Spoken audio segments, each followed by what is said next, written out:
Most of you will remember the breakout success of the film I Can Only Imagine, the story of Bart Millard, who endured tremendous physical and emotional abuse at the hands of his father, to later reconcile with him and eventually write the hit song with Mercy Me, for which the movie is titled. Well, the same awesome director who brought you that movie, Andrew Erwin, has directed a sequel to the film, I Can Only Imagine 2. Let's take a look. I just want to write something that helps people. This song needs you. Sometimes your dreams can rise from the ashes. And Andrew Erwin joins me now. Andy, thank you so much for coming on. Beau, it's good to be with you, man. I really appreciate that. And thanks for labeling me an awesome director. I'll take it. Absolutely. Well, Andy, you had incredible success with the first Imagine movie in 2018. And so I suppose my first question to you is, what longing did you have within you to create a sequel, and how long did it take for it to come to fruition? Yeah, Beau, I was really resistant. I was dragging my feet. I didn't want to do a sequel because the first movie was so impactful that I just was worried about something that felt like a cash grab or something that was gimmicky. But when somebody sat me down, it was my co-director, Brent McCorkle, that did Jesus Revolution with my brother. Brent sat down and said, have you heard the story behind the song, Even If? And he just walked me through, and it was just a beautiful mirror of the first movie of what happens if happily ever after breaks. What happens if you get everything you've dreamed about and then life goes back to being hard? The crowds go home, the applause dies down, and you're left with real life. And this father's journey now as Bart, as a dad, of how do I give my son all the things that I never really received from my father. And so it was just such a beautiful story, led to the creation of this song, Even If, and this new character, Tim Timmons, played by Milo Ventimiglia. When we got to the end of them pitching me the story, they said, it's like the spiritual sequel to I Can Only Imagine. And I said, no, that's the actual sequel. I can get that made tomorrow. And I said, in fact, do you want me to direct it with you?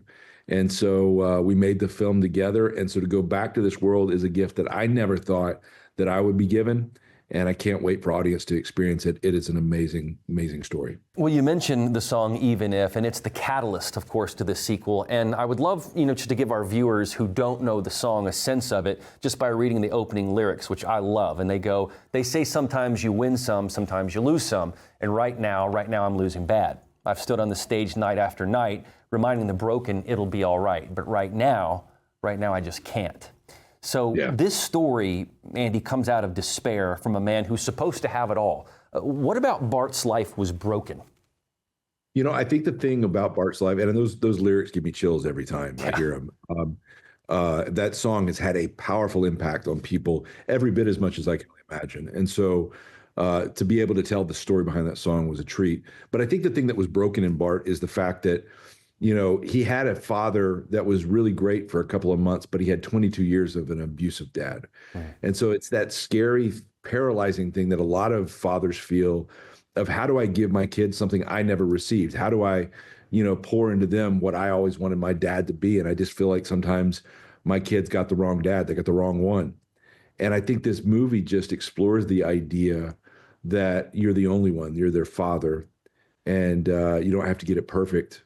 Just be present, jump in the mess with them, and fight for your kid. And so that's the journey for Bart in this one. And him wrestling with coming to terms with the father that he had, not the father that he wanted. And it's a beautiful healing of that relationship in a really satisfying way, with a meaningful contribution from Dennis Quaid in Memory. And then being able to pour that into his teenage son, and that generational father story was what made me sign on to want to do the movie, against this backdrop of the idea of gratitude, and it's beautiful. And Bart has this newcomer on his tour, which you mentioned, Tim Timmons, who's played beautifully by Milo Ventimiglia. Without giving too much away, Andy, how does the relationship between Bart and Tim play into this story? Because I think it's a very pivotal relationship, what happens between them and what comes to fruition.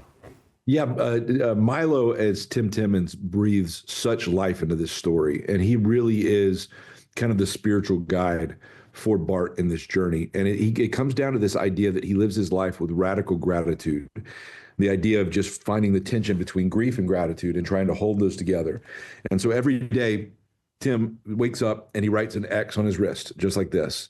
And so that X is kind of his way of marking off a calendar of thanking God and reminding himself to be grateful that God gave him another day, a day that he was not promised. And just making the most of that day because you can't count tomorrow.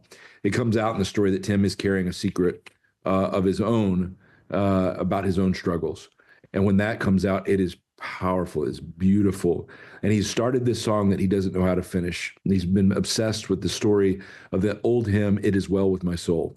And he's like, if I could do that for my generation. And he started working on this song, Even If.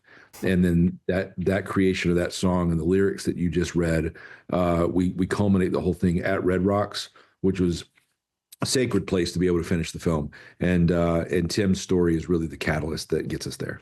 Well, one thing I think that people should know about this movie is like its predecessor, it's a true story. And those kinds of stories, I think, Andy, tend to move people more. I know that I'm certainly more inspired by true stories. What sort of cultural landscape did you see currently, or perhaps maybe even a void, where you saw this story's necessity to be told? You know, I think with this one, the thing that really it acknowledged was the struggle and the current reality that a lot of people feel really hopeless at times. And, you know, you look at the world and there's scary things that happen. And I think it shakes people's faith a lot of times of like, where is God when things feel like they're on fire? And that spoke to me. I mean, I can't expect an audience to go on a journey that I'm not willing to go on first. So Bart's story and Tim's story really spoke to me.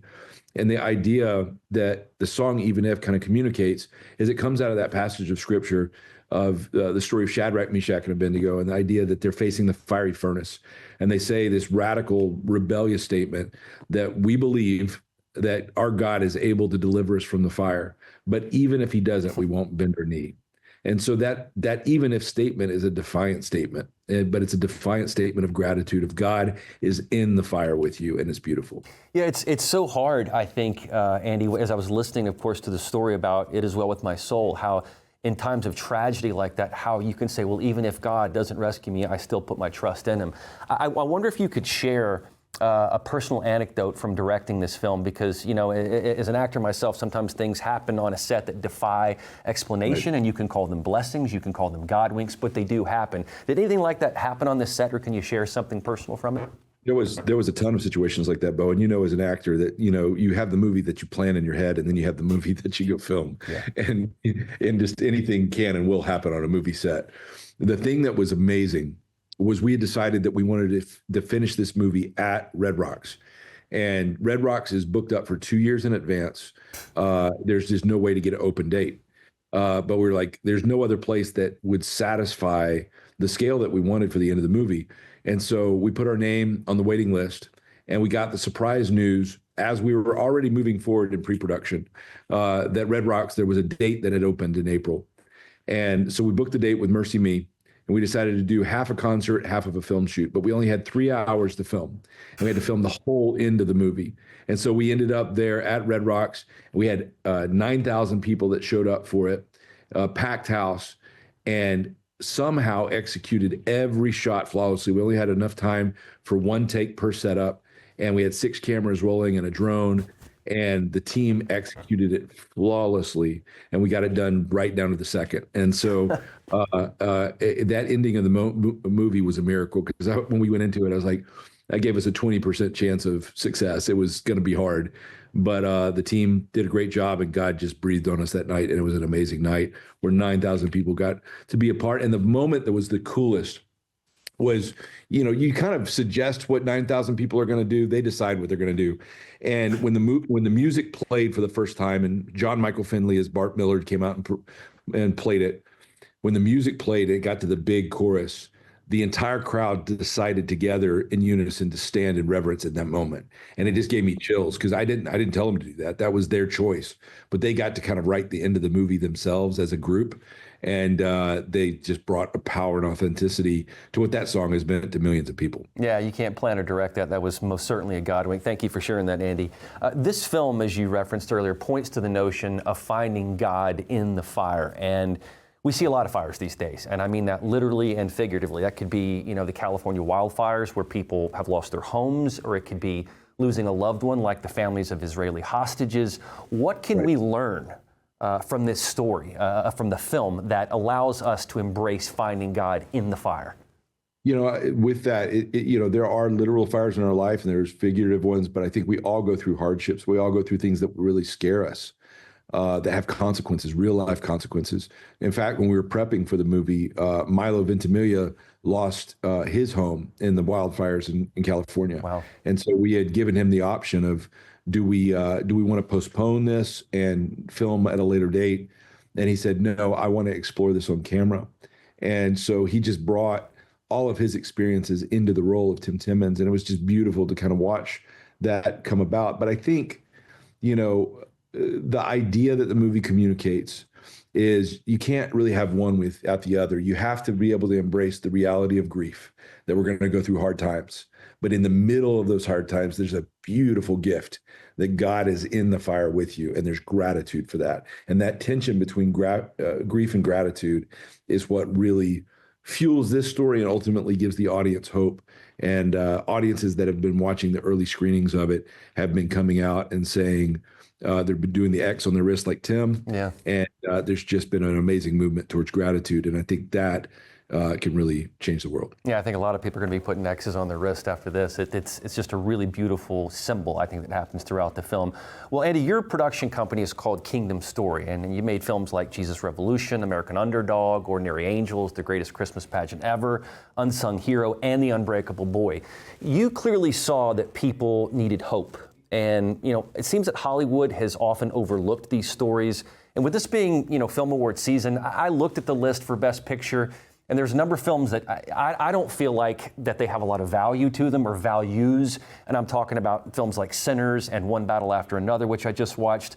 Do you think faith content will ever be truly acknowledged by industry awards? And do you care? We don't chase the awards. What I chase is satisfying the audience. Like, I'm never going to be the kind of filmmaker that runs away from the audience. And, I embrace that we tell stories of faith and we tell them boldly. And I think in an industry where there has been, a feeling as Christians that we've kind of been ostracized or lost our seat at the table, the truth is, if you look at the history of faith in the arts, we were the leaders for 2,000 years. You go look in every cathedral in Europe, or you go look at the paintings of the Renaissance. We led the world in the arts. And then even the history of film, in the early days of film, Ben-Hur and The Robe and the Ten Commandments, beautiful stories of faith. But somewhere in the 1960s, we kind of gave up our seat at the table. In fact, the MPAA was run by the Catholic Church at that time. It was called the Legion of Decency, was what it was called. And but when we gave up our seat at the table, we just decided in the 1960s that Christians don't go to the movies. And there was this atrophying that happened. But when Mel Gibson did The Passion of the Christ in 2004, there was a group of filmmakers that were like, we want to do that. We want to tell stories of faith, and we want to do it quality. And we had to start out and learn a craft that had atrophied and earn our seat back at the table. And I think in the past 5 years, we've seen that grow and seen people finding their voice. So I desire that there is a one day where a faith film could stand on an Oscar platform proudly and use that influence to point people to stories of redemption, not for the award's sake, but for the influence. Yeah, you'd certainly hope so. And you're so right. People often forget that, the music of Bach and Beethoven and Mozart, so much of it was designed to honor God. It's, and that art was very popular. It's still popular today. So who needs the awards? I mean, if you have art that stands the test of time over centuries and millennia even, I think that's what matters and ultimately what pleases God. And as you said, not running from your audience. You mentioned this earlier, and I kind of want to close out with this theme because as I was watching it, I feel like this film deals a lot with fatherhood and what it can mean to be a good or even potentially bad father if you yourself had an abusive father. You're always kind of chasing that ghost. Now that I'm the dad of a 2-year-old boy, thank God, all I want to do is be the best dad that I can be to him. What do you want audiences to know about fatherhood that can be learned from Imagine 2? You don't have to get it perfect. It's okay to just enter into your kids' lives right where they're at. You're the person for the job. You're their father. And that scene was one of my favorites in the hospital scene where Bart is like, I think that God gave my kids the wrong dad. I'm the wrong one. And then his wife says, Millard, you're the only one. You're their father. You don't have to get it perfect. Just fight for our son. And so, one of my favorite pieces of feedback that happened, we did the test audiences and all of that. In one of the test audiences, there was a woman in the front row that was pretty opinionated and said, I just wish that Bart would get his act together. I love the film, but he's had 15 years to become a good dad. He just got to figure it out. And it was kind of quiet for a minute. And then there was one 45-year-old man, looked 45-ish, that was a few seats down from her. And he raised his hand and he said, I don't want to cause a conflict, but that's exactly how I feel as a father. And then about 5 or 6 other men in the group were like, me too, me too, me too. Mm-hmm. And I think it just validated this idea of all of us feel like, oh, it's just me. I'm the one that's not qualified. But I think if people could embrace the idea that you don't have to get it perfect, that your kids were given to you on purpose, and just get in the present with them, I think that would do the world a lot of good. And so just taking that pressure off to be able to kind of get into the daily life and love your children where they're at. And I think there's something really special about that fatherhood theme. It spoke to me, and I hope it speaks to an audience. Yeah, that's so true, and it's such sage advice too. I mean, like I said, I know this now from being the father of a 2-year-old son, and just, you are his world, and you're never going to get it perfect. You're never going to get 100% right, but to be right, honestly, is to just be there for him. And I think that's what this film speaks to. And I think a lot of fathers, especially those out there who have troubled relationships with their dads or need their dads and maybe become fathers, can learn a lot from this about what it takes and just the grace that you can have both as a father and a son in that beautiful relationship. So, Andy, thank you so much for your time, your talent, your wisdom, the blessings you bestowed on all of us with this beautiful movie, and your contribution to bringing hope to millions and millions of people. This film, I believe, is going to change some lives, and I know that's why you set out to do it. I Can Only Imagine 2 hits theaters nationwide on February 20th. Andrew, thank you so much. Thanks, Beau. Appreciate you, my friend.